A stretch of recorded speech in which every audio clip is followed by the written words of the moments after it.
Saudações a todos do canal Vista Pátria.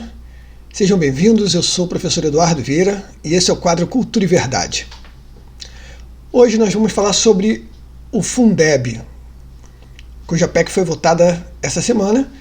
Vamos falar um pouco também sobre educação pessoal e também sobre a situação do ensino no Brasil. Em primeiro lugar, é preciso dizer que eu achei essa PEC do Fundeb um péssimo passo para o ensino no Brasil, tá? Primeira coisa. Bom, por quê? Para a gente entender isso, é interessante a gente primeiro analisar como é que o Fundeb funciona assim, estruturalmente, né? A parte da movimentação financeira. E aí depois a gente vai para as consequências disso rapidinho e depois vai para a situação do ensino no Brasil. O Fundeb funciona da seguinte forma. O sistema de ensino, lá na ponta, na rede municipal e na rede estadual, que são as principais redes de ensino que realmente aplicam, né? Que fornecem essa educação estatal para a população brasileira, a rede municipal para o ensino fundamental 1 e a rede estadual para o ensino fundamental 2 e ensino médio. Essas redes, elas têm orçamentos, né? Educação, ensino custa dinheiro. Então, essa turma gasta dinheiro. Alguns municípios e alguns estados não têm dinheiro para bancar todo o seu gasto com educação. Então, o governo federal, através do Fundeb, ele vem e complementa, entrega uma verba para complementar esse déficit, né? É claro que alguns municípios vão ter verba suficiente e vão ter sobra disso. Então, como é que funciona a mecânica disso? Todos os municípios e estados, primeiramente, mandam o dinheiro todo para o governo federal, lá no MEC. O MEC administra esse troço todo, devolve o dinheiro para quem precisa. Então, repara, primeiro passo, todo o dinheiro vai. Segundo passo, o dinheiro volta na medida da necessidade. Isso é fundamental. Qual é a medida dessa necessidade? Aí está o X da questão. A medida dessa necessidade é a quantidade de alunos que você tem matriculados na rede de ensino. O que acontece, né? Isso gera uma demanda, né, uma demanda benigna para que o administrador daquela rede de ensino estimule os seus habitantes, né, para matricular seus filhos nas escolas públicas. Quanto mais alunos ele tiver, mais verba entra. Só que todo estímulo para uma direção normalmente gera estímulos em outras direções também, tá? Então o que acontece? Há um estímulo, né, para que esse aluno não desista, concorda? Se o aluno entra no primeiro ano, ele fica até o 9º ano, são 9 anos recebendo por esse aluno, né? Cada aluno é dinheiro no bolso da rede de ensino. Aí vem a parte cruel, né? Qual é o maior motivo, né, de evasão, de saída, de desistência dos alunos? De qualquer aluno, na verdade. Eu costumo chamar isso de princípio do videogame. Quando você está jogando um videogame, né, você tem lá um processinho de recompensa. Então, você está jogando, por exemplo, você está jogando um jogo de aventura lá, você começa com um bonequinho que tem um bastãozinho na mão. Bom, a sua missão é matar uma barata. Você vai lá, amassa a barata com o seu bastãozinho e ganha um prêmio. Aparece uma coisa toda bonita na tela. Ah, você subiu de nível, você agora não é mais nível 1, você é nível 2. Vá lá para o seu orientador que ele vai te dar um presente. Aí você vai e troca aquele bastãozinho por um martelinho, por exemplo. E agora a sua missão não é mais matar uma barata, é matar 5 baratas. Aí você vai lá com o martelinho, mata as 5 baratas, subiu de nível, parabéns! Agora você é nível 3. Nível 3 você ganha um martelinho dourado, né? E por aí vai. Você vai fazendo um esforço muito pequeno e vai ganhando bônus. Até que ele vai te ensinando a fazer um esforço maior e ganhar mais bônus, né? Bônus também maiores, mas através de um esforço maior. Agora vamos imaginar o que acontece, tá? Se nesse nosso videogame, quando você ganha martelinho de ouro, nível 3, o seu trabalho não é mais matar 5 baratas, poderia ser um rato. Não, agora você vai matar um leão. Você, nível 3, vai lá no meio do mato para matar o leão. O leão pula em cima de você, começa a te ferir terrivelmente, o seu bonequinho do videogame, tá? Você dá uma martelada no leão, tira 0,1% da vida do leão, o leão te devora e você morre. Aí você volta lá no seu orientador, deve ter tido alguma coisa errada, né? Vamos conversar, orientador. Ele vai me dar alguma coisa, né? Uma poção qualquer. Não, ele diz, olha só, você morreu, agora você vai tentar de novo. Só que agora você não tem mais o martelinho de ouro, agora você tem o martelinho normal que você tinha antes quando você foi matar 3 baratas. Eu quero saber o seguinte, quanto tempo você acha que esse garoto vai jogar esse jogo. É óbvio que ele vai parar de jogar esse jogo, porque o jogo é uma porcaria. Porque o jogo não pesou bem a quantidade de desafio, né? E a quantidade de recompensa, a quantidade de esforço. E é uma realidade completa você achar que o jogador de nível 3, né, como martelinho, vai conseguir matar um leão, né, num jogo desse tipo. É exatamente o que acontece no ensino. O cara começa a escola lá no primeiro ano, ele não recebe as ferramentas necessárias para ele se alfabetizar. E, eventualmente, ele passa para o segundo ano. Chega no segundo ano, a professora passa livros para as pessoas lerem, para os alunos lerem, ele não consegue ler nada, ele não acompanha nada, ele se sente burro, ele se sente um fracassado, ele se sente tão impossibilitado de vencer aquela etapa da vida dele, quanto o jogadorzinho que estava lá com o martelinho, tendo que matar um leão gigante. É óbvio que ele vai desanimar e vai desistir, evidente, né? É um fracasso. Então como é que você faz para consertar isso? Se você for uma pessoa benigna, que está realmente interessado no bem-estar daquele aluno, você prepara ele melhor. Então você se esforça para conseguir alfabetizar ele no primeiro ano. Você dá ferramentas para ele conseguir avançar, você resolve os problemas dele, você ataca as dúvidas dele, você usa um método bom de alfabetização, etc. e tal. E você faz isso durante toda a permanência desse aluno na escola. Você dá sempre as ferramentas adequadas para aprendizado. Você bota bons professores, você se preocupa com o aprendizado dele, você avalia os testes durante o ano, você recupera parte do ensino que ele não tenha conseguido absorver direito. Enfim, você trabalha para que o aluno aprenda. Não é assim que os nossos gestores fazem. Não é só por maldade, né? É também por incompetência e também por desleixo. Tem muita gente que funciona no chicote. O nosso sistema não exige que o diretor da escola funcione de maneira correta. As cobranças são todas para que ele mantenha aquele aluno na escola. Então qual é o mecanismo que não falha para você manter o aluno na escola? Você aprova ele automaticamente, mesmo que ele não tenha absorvido o material necessário para passar de ano. Isso não é uma coisa necessariamente ruim, tá? A aprovação automática, normalmente, né, quando ela foi concebida por gente boa, ela foi concebida para garantir que, ou melhor, para minimizar os atrasos por conta de problemas pontuais na absorção do conhecimento por um determinado aluno.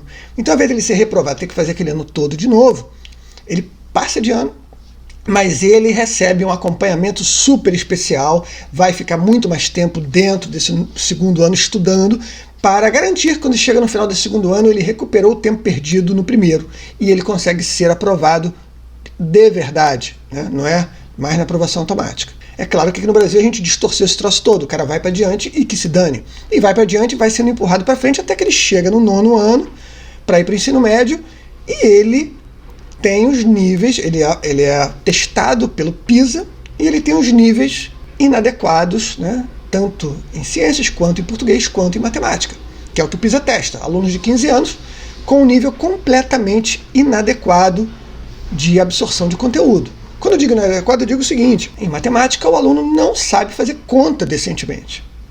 Não é assim, analisar profundamente a derivada de uma equação do segundo grau. Não. É a conta mesmo de dividir, de multiplicar e tudo mais. É conta simples. Mistura isso com português e você tem um aluno que não sabe resolver problemas. Ele não consegue interpretar um problema, transformar aquele problema para o mundo matemático, né, passar para o mundo matemático e resolver uma equação ou duas equações simples, ou um sisteminha de equações. Ele não consegue fazer nada disso. E ele deveria conseguir. Em termos da linguagem dele, português, ele também não consegue ler um parágrafo de 4, 5 linhas e entender aquele conteúdo de fato, que dirá expressar uma ideia complexa. Ele não consegue fazer nada disso. Ele está perdido. Eu vou mostrar aqui para vocês um gráfico. Dêem uma olhada aí na tela de vocês. Esse gráfico é um resuminho, tá, do resultado de 2018 do PISA, que é o exame que avalia estudante de 15 anos de idade. Então vamos observar aqui, ó, nesse PISA de 2018 foram avaliados 77 países, tá? Ganha nota vermelha quem está abaixo de 450 pontos. O Brasil está bem abaixo de 450 pontos. Desses 77 países, o Brasil está na posição número 66, com 400 pontos e 3 décimos. Bom, esse terceiro grupo vai da posição 44 até a posição 77. São 33 posições. A metade disso é 16,5. Então ali, se eu somar 16 com 44, dá 60. Então ali, entre a Tailândia e a Colômbia, está metade desse grupo. O Brasil está 6 posições abaixo da metade do último grupo, tá? Então nós estamos ali junto com Macedônia do Norte, Argentina, Peru, Bósnia e Herzegovina, Cazaquistão, Colômbia.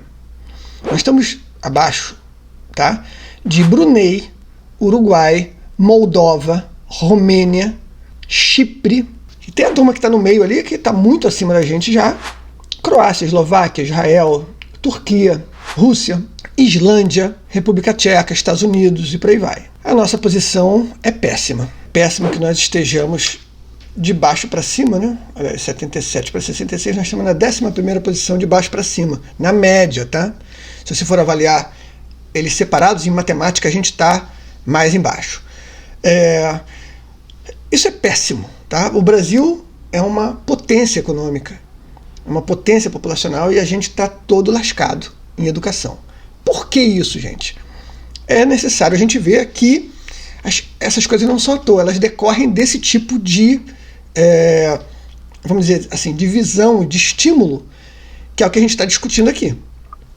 Quando você tem um estímulo que é feito para você manter os alunos sendo aprovados, independente da qualidade, né? Independente da qualidade desse aluno, você tem isso, você tem como resultado uma população desassistida em termos intelectuais, tá? Em termos de ensino. Evidentemente, isso decorre principalmente, né, ou pelo menos de forma bastante significativa, da ideologia paternalista, socialista, estatista, que permeia o pensamento no Brasil há décadas, tá? Há décadas. Desde antes de terminar o regime militar, a gente tinha esse pensamento, né? Esse pensamento vem de longe. O Estado provê, o Estado provê. O Estado é péssimo provedor, péssimo. Onde é que estão os melhores países nessa história toda aqui?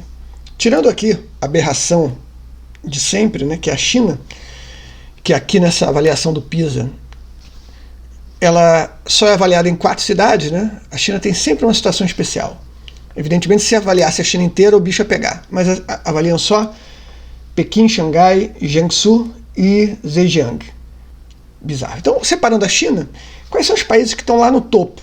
A gente tem Singapura, a gente tem Hong Kong, Estônia, Coreia do Sul, Tailândia. A gente também tem Finlândia, Irlanda, Polônia, Eslovênia. Bom, eu vou dizer para vocês o seguinte, o que esses países têm em comum fundamentalmente, tá? Eles têm em comum liberdade. Liberdade. Eles descentralizaram, em sua maioria, o seu sistema de ensino. De forma que lá na ponta, os diretores da escola, os prefeitos das cidades, os pais dos alunos, né? Quem são os grandes clientes do sistema educacional? O sistema de ensino. É sempre bom distinguir isso, tá, gente? Ensino é uma coisa, educação é outra. Detesto o termo educação quando a gente está falando de ensino. Educação é uma coisa muito mais abrangente, que a gente dá principalmente em casa. Ensino é a absorção de conteúdo. A educação também é dada na escola, mas muito menor. O percentual maior deve ser em casa, menor na escola. Ensino oposto, tá? Então, liberdade. Essa turma lá na ponta tem liberdade para escolher o que vai fazer, tá? E isso funciona muito bem, principalmente num país de dimensões continentais como o Brasil, com diferenças culturais e socioeconômicas enormes entre as várias regiões. Mas aqui, a gente, com essa forma socialista de pensar, a gente trabalha exatamente na direção oposta. A aberração mais recente que teve nesse debate chama-se Base Nacional Comum Curricular. A aberração, a presunção de ter uma base comum para o país inteiro, com um nível de detalhamento da porcaria que é a nossa Base Nacional Comum Curricular. Eu aceitaria uma Base Nacional Comum Curricular que tivesse linhas muito gerais, orientações, né? Várias possibilidades, caminhos a serem seguidos, que fosse enriquecedora e não detalhista. Tá? Mas tudo no Brasil é assim, é detalhista, centralizado. Os ungidos de Brasília acham que eles realmente sabem o que é melhor para todos os brasileiros em todo lugar. Isso é de uma arrogância, de uma estupidez absolutamente inigualável. E essa arrogância e essa estupidez são esses os responsáveis, fundamentalmente, por a gente estar nessa posição pífia. Tá? Quando você é arrogante, de braço dado com a arrogância, está a burrice. Arrogância e burrice andam de braços dados, e essas duas palavras definem os gestores do nosso sistema de ensino nos últimos 50 ou 100 anos. Tá?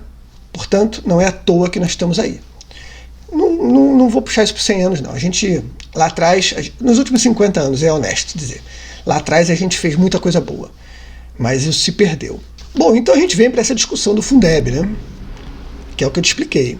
É um fundo que preenche as deficiências financeiras do nosso sistema de ensino nas várias localidades. Eu tenho alguma coisa contra preencher essas necessidades financeiras? É claro que não. O Fundeb já existia preenchendo essas necessidades financeiras. Qual é a diferença? A diferença basicamente são duas. A primeira é que o valor aumenta muito do Fundeb. O Fundeb, o governo federal participava com 10% desse fundo. Agora vai participar de uma hora para outra com 15%, crescendo até 20%. Qual é a justificativa para você aumentar o gasto num sistema tão ineficiente quanto o nosso? Bom, para os idealizadores dessa estrovenga, a justificativa é o custo por aluno. Repara que grandeza mais idiota para você trabalhar. Custo por aluno. Então, se você tem mais aluno, você aumenta o custo por aluno, ou mesmo você vai melhorar a educação, né, a qualidade desse ensino, aumentando o valor por aluno. Observe que no custo por aluno não entra nenhuma grandeza de eficiência. Então, se você tem uma localidade que, com 5 professores e 1 diretor e 2 coordenadores, entrega uma educação, um ensino de primeira linha, você tem outra localidade que tem o dobro da equipe e entrega um ensino porcaria, você vai nivelar todo mundo. O que importa é o custo por aluno, né? Na verdade, aquele cara ali tem um custo por aluno maior. Então você vai dar mais dinheiro para esse cara aqui. E você não resolve o problema, porque o problema não é financeiro. E eu vou mostrar isso aqui para vocês, tá?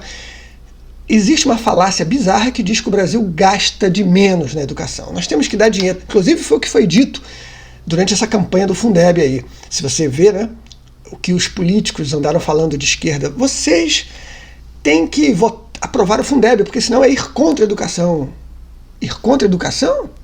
Vamos ver se o Brasil gasta pouco em educação. Olha esse gráfico, esses dados aí, ó. De acordo com o Banco Mundial, o Brasil está, em percentual do PIB, ao redor dos 10 maiores gastadores na média dos últimos 5 anos até 2019. O que é isso?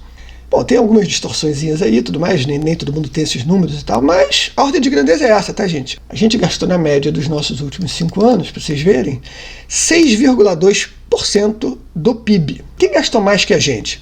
A Noruega, a Suécia, a Islândia, a Finlândia, a Bélgica, estou falando países assim maiores, tá? Tem um Butão também que gastou mais que a gente e tal. Aruba, mas aí vamos separar, né? Só os países maiorzinhos. Quem gastou menos do que a gente? Israel. Vamos comparar a situação do ensino do Brasil com Israel. Vamos comparar a produção científica do Brasil com Israel? Não dá, né? Reino Unido gastou 5,5%. Áustria, 5,5%. O Brasil gastou 6,2%, eu lembro. Né? Nós temos aí a Austrália gastou 5,3%, o Chile gastou 5,2%. A média do gasto dos países membros da OCDE é de 5,1%. Então essa informação já está resolvida. O Brasil gasta 1,1% a mais do que a média dos países da OCDE. Tá? Então não gastamos pouco, a gente gasta muito. A gente gasta muito dinheiro com o nosso sistema público de ensino. Isso inclui educação superior, tá? Que vem a ser o maior projeto de transferência de renda dos pobres para os ricos da história, talvez, da humanidade. É um negócio absolutamente escabroso, tá? Um professor universitário ganha 12 a 25 mil reais por mês e produz pouquíssimo. É um sistema que existe para alimentar a si mesmo, basicamente. Dá quase nenhum benefício para a sociedade. E, em primeiro lugar, está o próprio sistema. Seus professores, seus diretores, seus reitores. Tá? É uma vergonha. E qual é o outro problema do Fundeb? O outro problema do Fundeb é que, dessa vez, ele sempre funcionou até aqui como uma legislação. Agora a proposta é enfiar dentro da Constituição, através de uma PEC, que é uma proposta de emenda constitucional. Olha, qual é a razão de você colocar um fundo de auxílio à educação dentro da Constituição. Tornar essa medida, né, esse fundo, mais difícil de ser editado ali adiante, em primeiro lugar. E depois o seguinte, tem uma outra cláusula bizarrinha nesse Fundeb que é interessante a gente verificar, que é o seguinte: daqui a 6 anos, esse fundo vai ser distribuído de acordo com critérios de avaliação. Daqui a 6 anos a gente não sabe quem vai estar no poder. É muito possível que nós tenhamos gente ruim no poder daqui a 6 anos. E essa gente vai então estar numa posição de poder de dizer o seguinte: Estado, se você não seguir o meu plano nacional de ensino, onde vai ter, por exemplo, ideologia de gênero, se você não implantar o ensino de ideologia de gênero da forma que eu estou definindo, eu não vou te dar dinheiro para a sua educação. Dinheiro que, mesmo que aquele município, por exemplo, seja superavitário nesse aspecto, esse dinheiro é removido do município, é enviado primeiro para o governo federal, depois é devolvido para o município. Se você dissesse, olha só, não concordo com isso, não vou ensinar ideologia de gênero aqui de jeito nenhum, porque eu sou contra esse troço todo, que é uma porcaria mesmo. O governo vai dizer, olha só, você vai me dar esse dinheiro sim, porque senão eu vou te processar através do Supremo. O Supremo, nós conhecemos, né? As ações do Supremo, vai em cima desse prefeito, destitui ele do cargo, prende. E aí? Quem é que vai ser contra isso? Ninguém. E a gente entregou dessa forma as ferramentas de poder para que, na presença de vilões no governo federal, eles consigam forçosamente implementar suas agendas por todo o Brasil. É exatamente o oposto do que a gente devia estar fazendo. A gente deveria estar dando poder para a ponta, tirando o poder de Brasília. Que é algo que, por exemplo, o ministro Weintraub sempre disse: mais Brasil, menos Brasília. O ministro Paulo Guedes sempre diz: mais Brasil, menos Brasília. A gente tem que tirar poder do governo federal, dar poder para os municípios, porque ninguém mora no governo federal, a gente mora nos municípios. É lá que tem que estar o poder. Então é por isso que é muito ruim que essa PEC seja aprovada do jeito que está. Se ela for aprovada de forma temporária, já é ruim, tá? Porque tudo nessa PEC é ruim. Do jeito que está, de forma permanente, com uma subida gigantesca de 50% até 100% de participação do governo federal nesse fundo, e ainda a sujeição a uma avaliação feita pela estrutura atual de ensino brasileiro, que é totalmente ideologizada, gente, não tem como isso dar certo. Isso é uma péssima notícia para o país. E é por isso que eu vou brigar para que isso não passe no Senado. Essa briga não foi vencida ainda. Eu vou brigar. Talvez sozinho, mas má notícia é isso. Então eu quero dar uma dica para vocês aqui, tá? Para não falar só de ensino público e das mazelas desse ensino público. Você que tem um filho na escola, ou você que passou já pela escola, independente do seu grau, eu quero dar uma dica importante aqui para você, tá? Existe no nosso meio, no nosso mundo hoje, alguma coisa muito parecida com uma poção mágica intelectual. Esse negócio se chama, esse superpoder que a gente pode ganhar para o nosso intelecto, se chama literatura. O hábito da leitura é a coisa mais importante da vida intelectual de qualquer pessoa. Então, eu mando aqui para vocês esse recado. Leiam a todo custo. Estimulem seus filhos a ler. Procurem referências de leitura boas, porque ler qualquer porcaria também não adianta, você tem que ler coisa boa.